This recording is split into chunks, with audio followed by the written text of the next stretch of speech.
So how do I reconcile that uh, I came to a large religious group, any religious group, Hmm. and I ended up on the short end of the stick.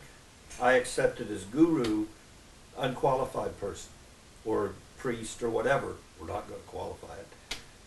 Why, you're saying there's this gracious grant from above. Yeah. Why did my circumstance in our tradition lead me to a Kanishta guru who ended up abandoning me? Uh-huh. Yeah. How do I reconcile that?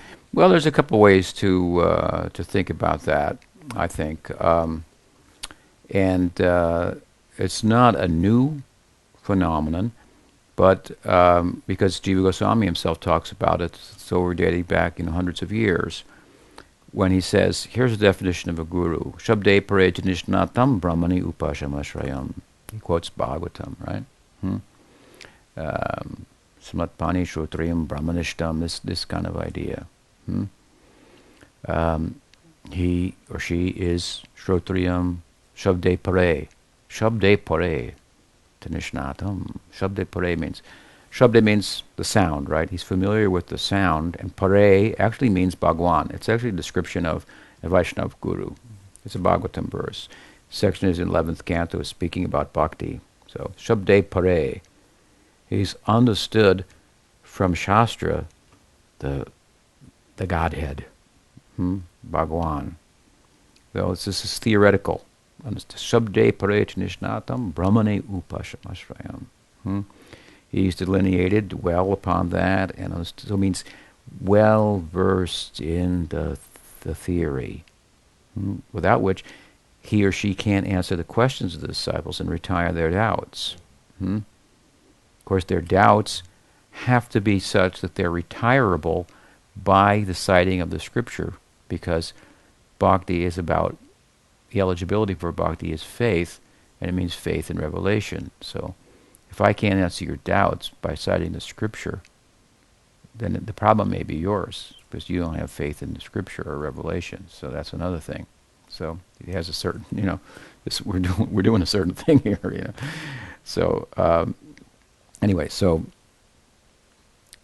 Shabde Parechanishnatam, you understand the scripture very well. And the second thing, then, has the realization, Brahmani Upashamashram. So then he says, but sometimes we may accept gurus are not like that. He said we shouldn't have done it. We say, well, I was told to do it. Say, well, they shouldn't have told you. Two wrongs will make a right. Just don't tell me what, I'm telling you now, do it right. That's basically what he's saying. He says it's not entirely wrong. You may have accepted a guru who's not fully qualified, according to this basic definition. Now, he says it doesn't have to be a problem. He says it doesn't have to be a problem.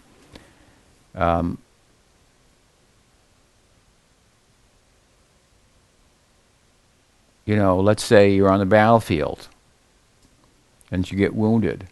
So you got a medic who comes and says, do this, tie that, with a knot, give me a match, and he does something and patches it together and so on and so forth. And now limp off to the hospital, go see a doctor, and get the whole thing cured and so forth. So the medic has some value. It has some value. He helps. He's done something, and so forth. So now,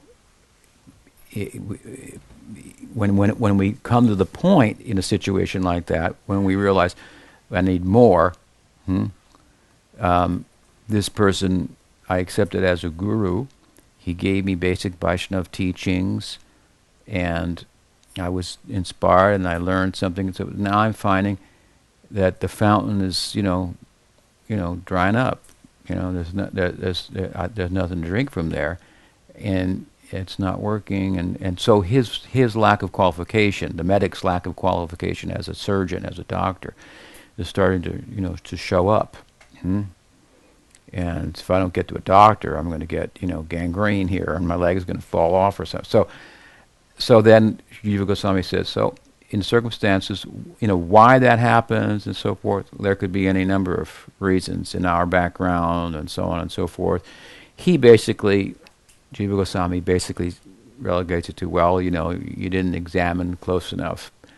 But then you say, well, I didn't know I was supposed to examine more closely, or what, So anyway, so you didn't know. So we move on from here. That's all. And he says, so what you do is then you take shelter of a guru who has those qualifications and can fully help you. He becomes your Siksha guru, and there's no problem. He says, but then there's something else that might happen as well.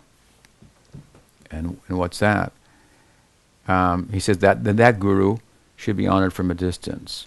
But if he also starts to show bad behavior, and in the worst case scenario, he becomes envious of other Vaishnavas who are more qualified to help you, and teaches that you shouldn't hear from them and so forth.